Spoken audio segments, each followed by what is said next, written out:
Okay, so MotionFL, so Adobe Animate. We're going to show you how to do a motion tweening. Let's move symbols around the stage very quickly. Action Script 3.0. Remember, on these training videos, you pause it and then do it. I do it, you do it, kind of thing. So I'm going to start with some of my drawing tools over here. I'll start with a rectangle, keep it red, turn off stroke, makes life easy for you. Just have a fill, draw it on the stage. I'll zoom in so you can see it better. And use the selection tool now. Here, click on it, hit F8, okay, symbol 1, click OK. And I'm going to decide I want 2 seconds of animation with this. So I'm going to go out to frame 50 and hit F5. Put the scrubber back to frame 1. I'm going to right click anywhere in this selected area between frame 1 and 50, and I'm going to go up and create motion tween. If that's not highlighted, you probably forgot to do the F8. Okay. Now it's when and where. So I'm going to just show you in increments of 10.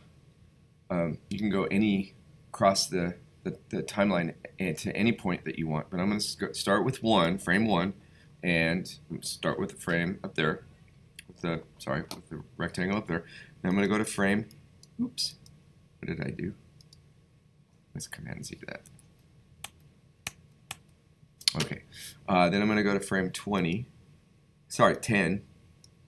And I'm just going to drag it where I want it to be at frame 10. Okay? So now you can see it's going to move along that path. You can see the path that it drew, which is a straight line between those 2 points. And every one of those little dots that you see is where it would be in frame 9, 8, 7, and so forth, right? Okay? Pretty cool.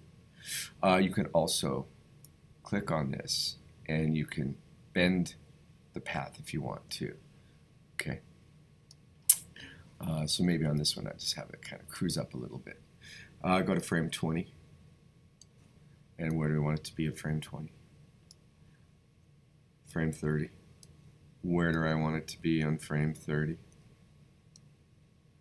And frame 40. You could just click to where do I want it to be there? Maybe here. And finally, frame 50. And put it right up there. You can notice that I've got curved paths kind of on its own now. If I do a command return, you can see it does that. Repeat it forever.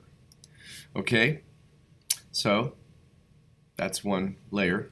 One layer per shape, per motion tween. One symbol on each layer.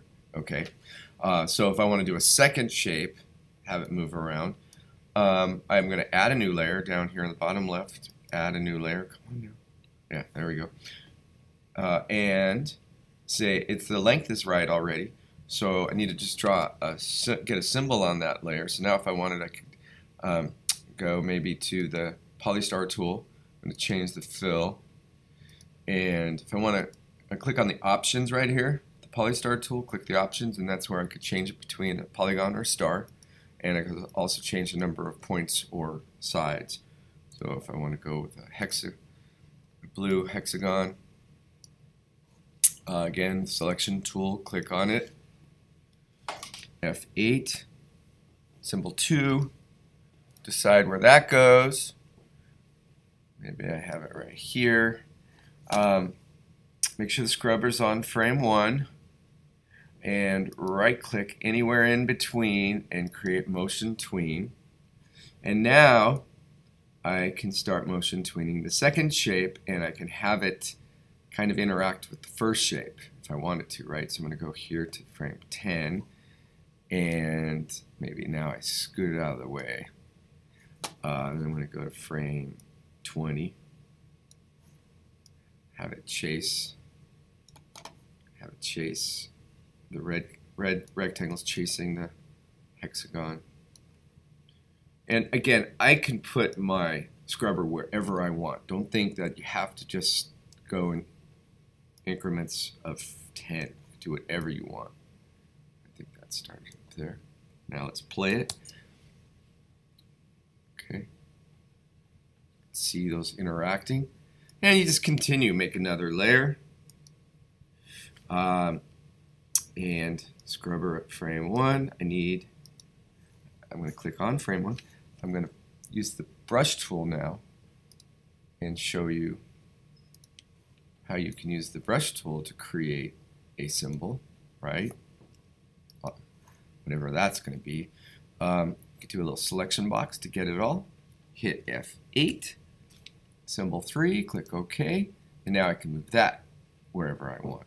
And remember, with these symbols, you can hit Q, and you can resize them, and you can rotate them, you can flip them, whatever you want to do once it becomes a symbol. Okay.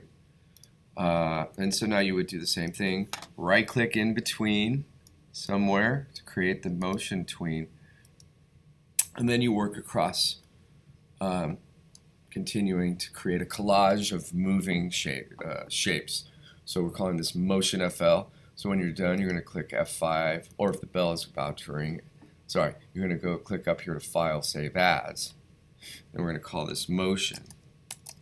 Put it in your documents, keep it in FLA, click Save.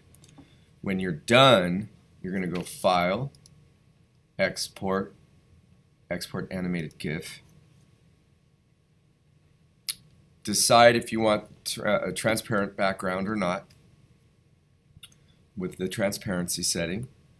So with the check, it will be a transparent background. Without the check, it won't be a transparent background. So mine's not checked, so we have a white background. Okay? It's up to you. You decide transparent or no transparent. When you decided that, then click Save. Come up here. It's going to be MotionFL. It's going to be in .gif. Click Save. And then put that on your animation page, your Wix animation page. All right, good job.